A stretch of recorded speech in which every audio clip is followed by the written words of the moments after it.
Hatzalah.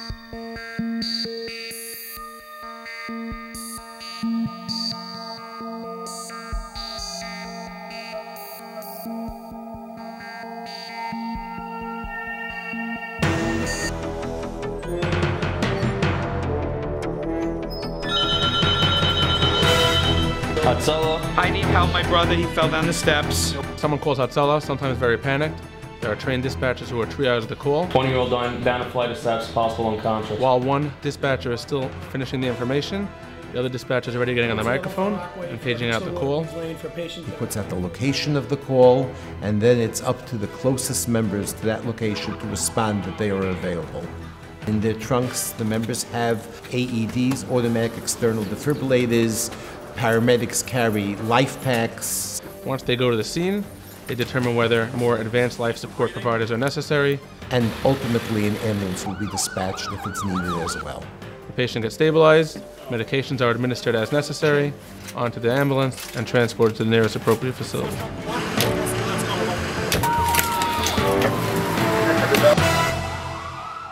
My father, Rabbi Bender, along with Mr. Walkowitz, they were part of these original group of members in Hatzalah.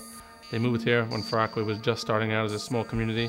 For a few guys to take some oxygen tanks, throw them in the back of their car, and there'll be a phone system, and if there's ever an emergency, they'll give a call and they'll go over. That was the way it really started, a small mom and pop operation. We started with approximately 20 members, and today we have 90 members. We started, I believe, with no ambulance, and today we have 7 ambulances. And as the community grew and grew, and the need for Hatzalah grew, Hatzalah became known as one of the fastest, most effective, most efficient rescue operations anywhere in the country. And most of our calls have someone in the house in 2 to 3 minutes. Do you hear me? He's breathing, he has a pulse, but he's unresponsive. Every one of us has a job and everyone else has a family, and we take time to go out to train, to do call review, quality improvements. Every one of our members is at least an emergency medical technician, passes a state exam before he's allowed to go on Hatzalah calls. They always have classes for us to update us on anything new that's going on, refresh us on any of our old skills. Many of our members are paramedics, trained to a much higher level, and then we have a number of doctors as well. When that call comes in at 3 o'clock in the morning after a long week on a Friday night and we're running out, it's not about lights and sirens, it's about helping out another community member. 321 Hicksville on the way. Our radio is on 7 days a week, 24 hours a day. Whether it be on a Shabbos, during the week, in the morning, at night. When you're a Hatzalah volunteer, your whole family volunteers with you. Your children lose time, your wife loses time. They're extremely dedicated, they're extremely devoted, and there are many of them. Wherever you go, wherever you turn, it's almost as if they don't even have to go anywhere, they're right there. Waiting for our pizza online, a call came over. About 3 blocks in the pizza shop, there was a patient in cardiac arrest. I was sitting in my sukkah, it was Chol Hamoed, about 3 o'clock in the afternoon. The obstetrician basically told her that she was not due for another week or so, but she felt that she was giving birth at that time. They're there in a second when you need them, and they don't think about it. They have families and everything like that, and to drop everything and to come over. This is the way we were raised, that Hatzalah was a sacred part of our community, and it was an obligation upon us that if we had the ability to go out there and try to save a life, if we were able to handle this kind of situations, it was incumbent upon us to do so.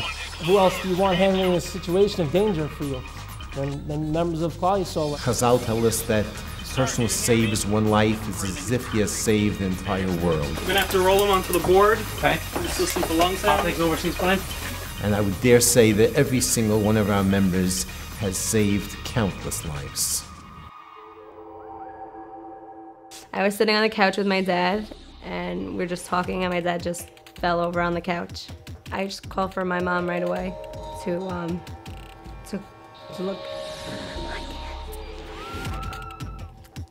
To look at him. Once I looked at his face, I saw his eyes roll back, and I knew I was in trouble. And I yelled to my daughter first to call 911, and then I said, no, that's not good enough. We're calling Hatzalah. I came running in the door and Mr. Klein was on the floor, and it didn't look good. It was a really bad scene. They checked his pulse, and there was no pulse. We saw that he was in VFib, which is a lethal heart rhythm. The heart is not pumping, it's just sort of quivering. And the CPR didn't help, so they used paddles. We shocked, and it went from bad to worse. It went flatline. Mr. Klein's heart stopped. Sometimes in critical situations where there is no heartbeat or there is no blood pressure, the veins collapse, and it takes significant time to find an IV. It's something called an IO drill, which actually drills a needle into the bone. And our coordinators decided that this is something we had to have. Regardless of costs, they provided it to every paramedic. And we used the IO drill to drill a needle into Mr. Klein's bone to enable us to give medications. And we gave 2 rounds of our first-line drugs, and Mr. Klein went from flatline into VTAC. Again, VTAC is a lethal rhythm, but it's what we call a shockable rhythm. We administered another shock, at which point Mr. Klein converted to a supraventricular tachycardia. His heart rate was about 180 to 190, and then on its own began to slow down to about 160, which is a more maintainable rhythm. And at that point we were able to get a blood pressure. Then they quickly took us to the emergency room, and there Hatzalah still stayed with us. They were there the whole time while they're prepping my dad and bringing him in and checking everything. Patients are not just patients to Hatzalah. They're our neighbors and our friends, and we stayed in the hospital probably for about 2 hours that night. When they took me to St. Francis, they made an angiogram, and they saw that I had 4 blocked arteries, and they made me a quadruple bypass. All I know is what they told me, because I don't remember anything of the whole experience. My husband was gone, and they saved his life. It's one of those moments, bringing somebody back, not from the brink of death, but from absolute medical clinical death. Mr. Klein was not breathing. His heart had stopped. He was clinically dead. Today, my husband is alive because of Hatzalah. And it's just one of those very, very rare moments that is just what this is all about. About 8 weeks ago, I was sitting in my own home, Friday afternoon. My beautiful son Menachem was eating some Erev Shabbos kugel, turkey, and he began to choke. I gave my child a little pat on the back, and he just continued to turn blue, and he wasn't talking at all. And with one hand, I started to deliver my own son back blows, as we are trained to do so. And on my other hand, I pulled up my Hatzalah radio, and I called, I yelled, I screamed, asked for my fellow guys to come back me up. By the time the first member got there, I think Mr. Walkowitz, my son, was still choking, and we were pounding him on the back, giving him the Heimlich maneuver. And the stuff started piling out. And he started to breathe, he started to cough. And we turned it into a L'chaim celebration when all the guys came over. But I was able to experience firsthand what it means. That to see a life in your hands, it was my own child. And I don't know, without Hatzalah, I don't know what I would have done. But I do know that within 45 seconds, my house was converged with qualified, trained, incredible group of guys who were ready to do anything to save a life. And at this moment, it was my own child. People think that being that we're a volunteer organization, there are no costs, or the costs are minimal. And unfortunately, that's very far from the truth. Whether it's the cost of ambulances, whether it's the cost of LifePak 15s, AEDs, we receive no funding from local government, federal government, or any other government entity at all. Our entire funding for our budget, $900,000 a year, comes from donations from the generous public that we serve.